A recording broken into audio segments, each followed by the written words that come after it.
Greetings from Glass Academy. Today we are going to, deliver I'll be delivering a lecture as a part of glass in buildings, design and application. My lecture is on structural control and design for energy efficiency. Selection of envelope, we will look into selection of envelope, orientation, shape and glasses and shading devices. So, a little bit of general outline. Building an envelope we will talk about.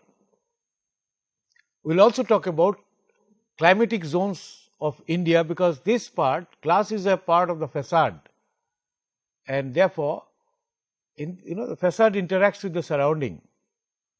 So, the climatic zones become important, and when you talk of energy efficiency, climatic zone is also important. Therefore, we will just introduce that to you. We will also talk about embodied and operational energy. Then we will look into design, like envelope elements. A little bit I will touch on microclimatic issues, although not really this part of envelope, but microclimatic modification changes modifies the climate a little bit. Quickly we will look into it. Orientation, shape, glasses, shading devices, and lastly optimal design, zero energy concept including daylighting. So,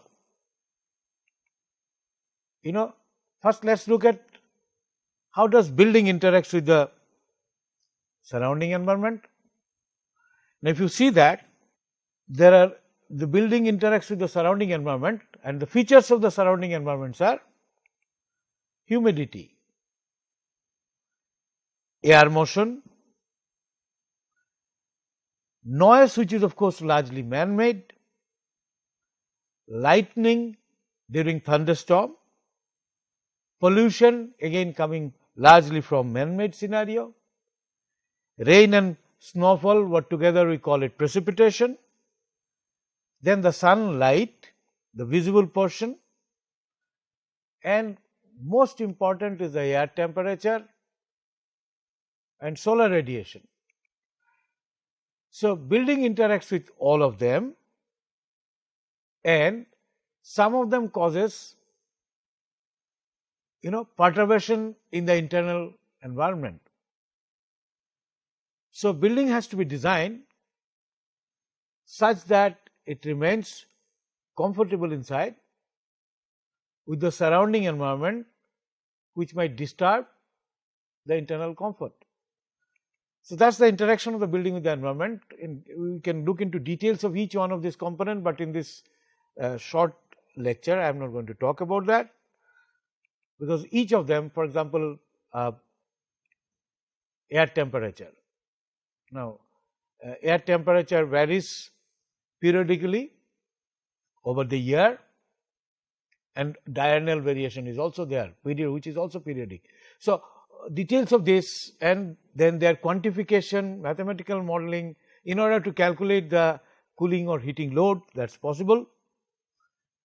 And by doing from these aspects of air temperature, relative humidity, etc., which are the features of the environment, based on this we can define certain pattern of their variation, which is nothing but climate. So, yearly variation, that is what is climate. So, therefore, if you see this, India has been divided into 5 climatic zones as far as current National Building Code or ECBC, that is Energy Code, Energy Conservation Building Code, 2016 now, initially it came in 2007. So, related to thermal comfort inside the building or reducing the HVAC load, energy efficient building. So, you can see that there are 5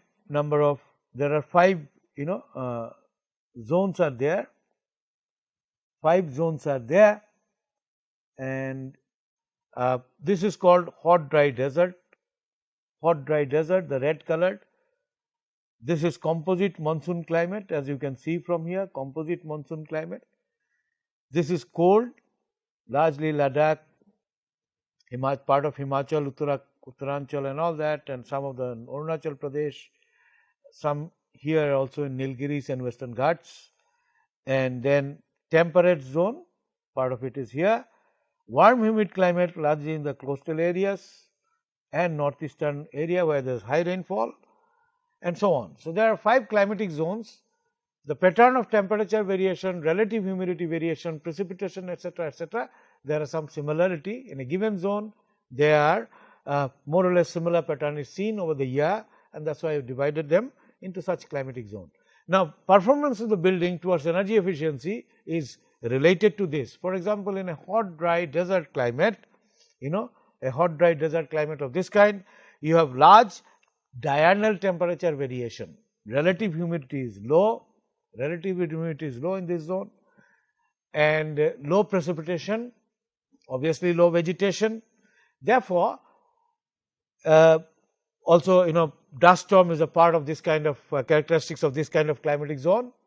Therefore, the building should be designed in such a manner that you have thermal comfort inside the building under such kind of high diurnal variation and low humidity situation.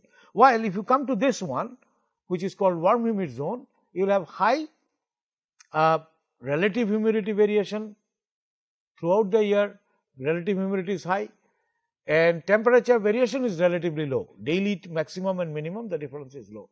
So, under such kind of situation, the cooling load or thermal comfort, they differ, because thermal comfort is again a function of air temperature, relative humidity of the environment in which the human being is working, and air velocity, and what is called radiation that comes from various walls or internal surfaces. It depends upon all those. So, relative humidity and air temperature plays a major role, and therefore, thermal comfort, nature of the comfort, I mean whether you can have thermal comfort or not.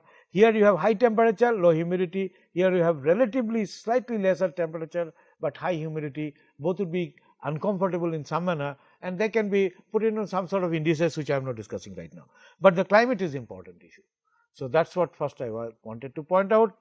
So, if I am trying to do thermal design for energy efficiency, this idea should be very clear. External daily variation, that would be sort of there is a maxima and a minima, and maxima and the minima, diurnal variation. Now, I can design my building in such a manner that using particular type of peripheral portion or envelope of the building and other, make it internal temperature in light thermally efficient building, or if I make it heavy thermally efficient building, then this perturbation will get reduced. So, I can control this. This is what we call as comfort limit, and comfort zone is somewhere there. So, I can design the building system so that I am very close to the comfort zone. But absolute control within that comfort zone, putting it is almost impossible without mechanical, or what we call without active system like HVAC and so on, without air conditioner or heating and cooling system and so on. So, thermal design is basically addresses this question. It tries to design, finds, we will talk about the factors which control, which are the decision variable with reference to thermal design, right. Decision variable, for example, wall material and their thickness, roof material and their thickness, the orientation, shape, etc., glass, these are the decision variables, and their values or what type you should select, that is the process of design, and therefore, thermal design looks into this. My objective is to have a comfortable environment in a naturally conditioned building, or my cooling or heating load or energy load should be minimal in a conditioned building, or building with active system. Active system uses a lot of energy from outside, passive system is part of the building itself. So, if you look at that energy efficiency, then I got to look at heat flow paths in building. The solar radiation comes from outside. This is my building, let us say, schematic diagram, right, and solar radiation, if I have a glass, then this solar radiation can enter into the space directly, which might be good in winter condition, but direct radiation is not good in summer conditions. So, we have to see how we tackle them, and there can be some conduction heat transfer. You know, in solids heat transfer takes place by conduction. Solid heat transfer takes place by phenomena what you call conduction, and in fluid actually it is convection or movement of the molecules themselves. And radiation of course does not require any medium. For example, from sun radiation comes straight away here. So, this is my roof which will receive radiation, and this radiation will heat up the roof itself, and then the heat goes inside, and there can be conduction through the solid wall, there can be conduction through the roof, radiation can fall onto the roof and then by conduction goes inside, and there will be airflow from outside to inside by design or by design or by default sometime because of infiltration, because of leakages. So, that would also cause movement, heat transfer. And so, mechanisms of heat transfer, if you look at it, conduction through the peripheral wall, roof, etc., the elements in the periphery, and ventilation heat transfer or air movement. Because of air movement there will be some heat transfer. If outside air is warm, it will bring in heat. If outside air is warm compared to the inside air, it will bring in heat. If it is other around, inside air is warmer than the outside air, during air exchange, the cool air will come from outside to inside and so on. So, this ventilation heat transfer we call it. Then there can be casual heat gain, because human being or appliances, human being also all the time whenever we are doing something including sleeping, our metabolic process, we always generate heat, because the food we take that is converted into some sort of energy, but all of it does not go into our body system development, cell division, etc., or in our work. A part of it always is dissipated as heat, right. The blood is always being circulated, so part of it is dissipated as heat. So, that is called metabolic heat. So, human being generates metabolic heat. So, this we call as casual heat gain.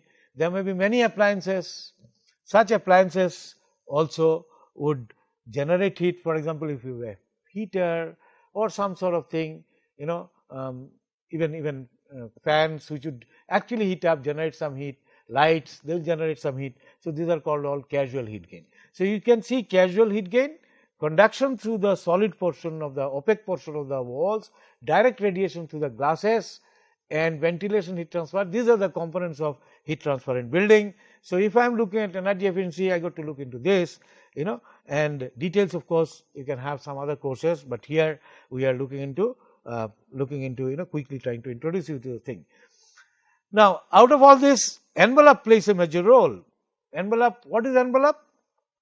A building envelope, if you see, this is in plan, this is what is building envelope. This is my building, there are some balconies, sunshades, etc., etc. So, the one just that covers that surface, imaginary boundary you can say, it is a surface actually, in all direction, that is called building envelope, that is building envelope, and in plan it will look something like this, right. To make it more elaborate, this is what the building envelope would look like. So, envelope is that portion, you can say the skin, nearly the skin or just at the skin part of it, that is what we call as building envelope. So, building envelope is one through which actually outside heat transfer takes from outside to inside. So, elements of building envelope are most important, they are very, very important, right. They are important from energy efficient building design. So, this is your envelope, this red line shows the envelope, here this boundary shows the envelope, and so on. So, this is what is envelope, right. So, they are very important. So, what is the functions of building envelope? It acts as a membrane therefore, that filters out the undesirable external environmental influences, right. So, for example, in summer condition I would not like heat to come in, right, I would not like heat to come in. So, envelope must block it as much as possible, but I would like visible light to come in. So, it acts like a filter, allows light to come in, does not allow heat to come in, while in winter I would like rather that heat also comes in along with light, Light can create another problem. Direct light, for example, too much of light coming in, it can cause what is called glare, but light can reduce my artificial lighting load. So, shall allow light to enter for visual comfort with least need for artificial lighting, and then block the heat flow in tropical climate for thermal comfort. The envelope also has a role to play in noise, although that is not part of energy efficient building design. So, envelope should block external noise, right? Envelope should block external noise, and many other aspects, of course, related to fire and all those functional design of building, and this is of course not our part of discussion. So, envelope has that role also. So, the envelope controls thermal, visual and acoustic comfort, etc. Envelope also has some role, because what is called from the context of fire separation, one building to another, the envelope has some role there as well, and but for in our context, most important is thermal and visual comfort. So, materials used in envelope and the construction play a major role. So, it plays a major role in its performance, right? Materials in the envelope, they play a major role in the performance of envelope itself. And besides this envelope part, orientation, shape of the building, fenestration area. Now, what is fenestration? Since we are dealing with glass, you might have already come across this somewhere.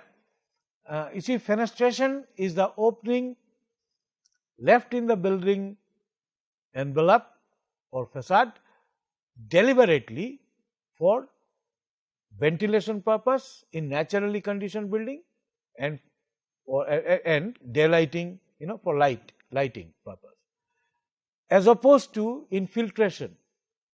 Infiltration is by default, because there are leakages, the construction quality is not proper, there are some leakages that would actually result in air to move in, although light may not come in much. So, that is called infiltration. So, ventilation, fenestration area is by design, and the type of glass you use, that has got an important role, as we shall see, because the glass should bring in the light, visible light, diffuse light, as we call it, rather than direct sunlight. It should block the direct sunlight, but diffused light it should bring in, right, the heat part of the, because as we shall see later on, the sun's radiation has got large component of heat, infrared radiation as we call it. So, visible portion of the light should come, the radiation should come, and rest portion from the solar radiation should be blocked. And shading devices we can use different types of shading, and some other passive devices, they play a major role in performance of energy efficiency, performance of envelope in terms of energy efficiency. Role of material is very important, right? We must be familiar by this time that there is something called green materials and sustainable materials. Now, they have what is called low embodied energy. Now, what is embodied energy? You see, one thing is the energy, when you design for energy efficiency, energy that is coming from surrounding environment through the envelope into the building or going out, heat energy going out, that is part of energy efficient building design. But if you are using a material which has actually consumed a lot of energy during production, that is again, although it is one time, it is not good. We would like to see that is reduced. So, that part is taken care of in embodied energy. So, embodied energy looks into the energy of production, transportation, etc. Energy of production, transportation and construction during that phase, whatever is the energy, that is what you call as embodied energy. I will not do not discuss too much onto this issue, right. So, locally available natural material, they are green because they add to the green practice, because they are locally available, naturally available. So, you are just using them. So, embodied energy there will be very little, but buildings, modern buildings, for example, a hospital building, large hospital building, academic institution building, offices, commercial building. Now, such buildings you cannot produce with all naturally available building materials, because the functional requirements, the functional concerns are dominant in such building. The load themselves could be quite high depending upon type of occupancy, as I said, commercial occupancy, residential also. Some cases the load could be very high. I mean, I am talking the gravity load or similar sort of load. So, conventional material may not be, engineered materials would be required there. So, you have to have man-made material rather than natural material. Other issues, the durability. Many of those natural materials, they would be affected by the environment in certain manner. So, therefore, these issues becomes important, and when you want to do a construction quite fast, you have site constraint, then speed of construction is there. In such cases, avoiding engineered materials becomes very difficult. So, you have to have engineered material, but you have to see that that engineered material is low embodied energy and it has got less implication in what is called operational energy.